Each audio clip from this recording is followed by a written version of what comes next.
a year ago, before the invasion, on January 25th, 2022, this is, just days before Russia's about to invade Ukraine. Biden's warning this is an imminent danger, that Russia is about to invade. I was actually skeptical of this because, the civil war in Ukraine has been going on since 2014. After Yanukovych was overthrown, and then Russia annexed Crimea.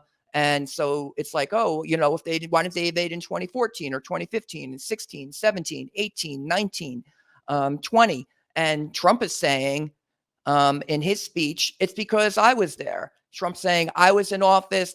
I was a deterrent. Maybe he threatened to nuke Moscow or something if anything happened in Ukraine. And maybe Trump thinks that Biden's weak, and that's why Ukraine got invaded. Or maybe Ukraine would have gotten invaded all the same, and then Trump would be facing the same situation. We really don't know, to counterfactual.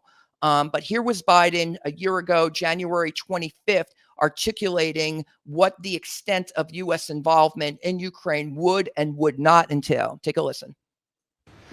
We have no intention of putting American forces or NATO forces in Ukraine. So that's one. We have no intention of putting American forces or NATO forces in Ukraine. And same gaggle of reporters here. Here he is again. You guys, let's go. Thank you, guys. You guys, come on, let's go. Thank you. There is not going to be any American forces moving into Ukraine. So there you go. There not going to be any American forces moving into Ukraine. The reporter was asking, well, there can't just be economic consequences. What about military consequences? And Biden again says, we are not sending forces to Ukraine. And he told us in March of 2022, because that would mean World War III. That would be a nuclear exchange. So we haven't been in such a dangerous situation, I think, since 1982, I believe is the year here. I wanted to give you some history here on what has happened over the years as we can get past this, current Russian invasion, these warnings of World War III.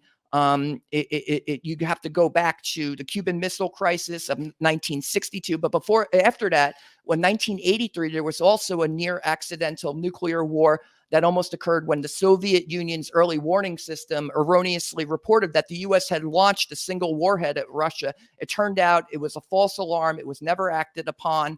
And thank goodness, the Soviet operator who was, monitoring the early warning system judged, and he didn't report it up the command chain of command there, because he determined that if there was going to be a nuclear strike, there would be multiple warheads.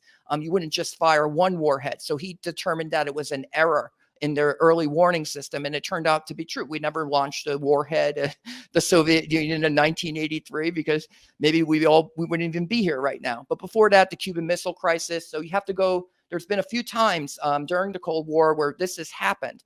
But if you look at the entire history of the Cold War, and all U.S. presidents have had, declarative statements against World War III with unanimity.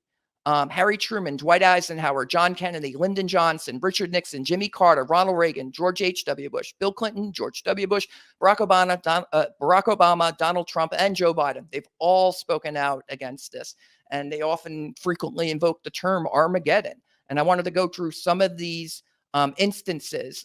You start with Truman. He was the first one to use atomic weapons, the only president to use atomic weapons, nuclear weapons in theater, in the war, to end World War II.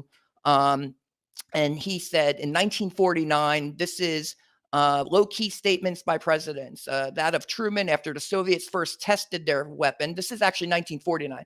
Ever since atomic energy was first released by man, the eventual development of this new force by other nations was to be expected. This probability has always been taken into account by us. No single nation could, in fact, have a monopoly of atomic weapons, thanks to the Rosenbergs.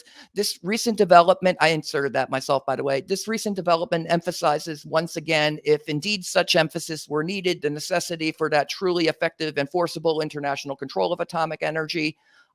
With this government and the large majority of members of the United Nations support. He was acknowledging the inevitability of basically mutually assured destruction, that these weapons were going to get out there, whether it was stolen from us by the Soviets or not, just because technical ingenuity and scientific advances were getting to the point where nuclear power was going to be proliferated throughout the world. And once you get the nuclear power, you can use the nuclear fuel to create the nuclear weapons, which is what exactly has happened. Even as it gets beyond the Soviet Union, in his farewell address in 1953, this was what I wanted to reference earlier: starting an atomic war, this is Harry Truman, is totally unthinkable for rational men. There's a statement against World War III. Dwight Eisenhower called for a turn away from militarization and introduced what he called the, quote, language of atomic warfare.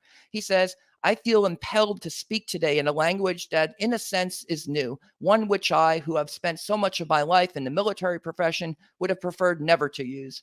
That new language is the language of atomic warfare. In this quest, I know that we must not lack patience.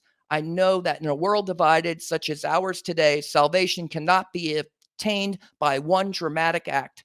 I know that many steps will have been to be taken over many months before the world can look at itself one day and truly realize that a new climate of mutually peaceful confidence is abroad in the world.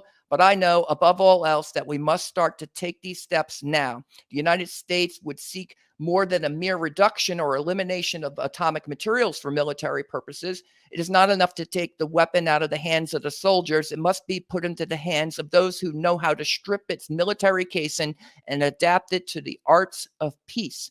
The United States knows that if the fearful trend of atomic military buildup can be reversed, the greatest destructive forces can be developed into a great boon for the benefit of all mankind.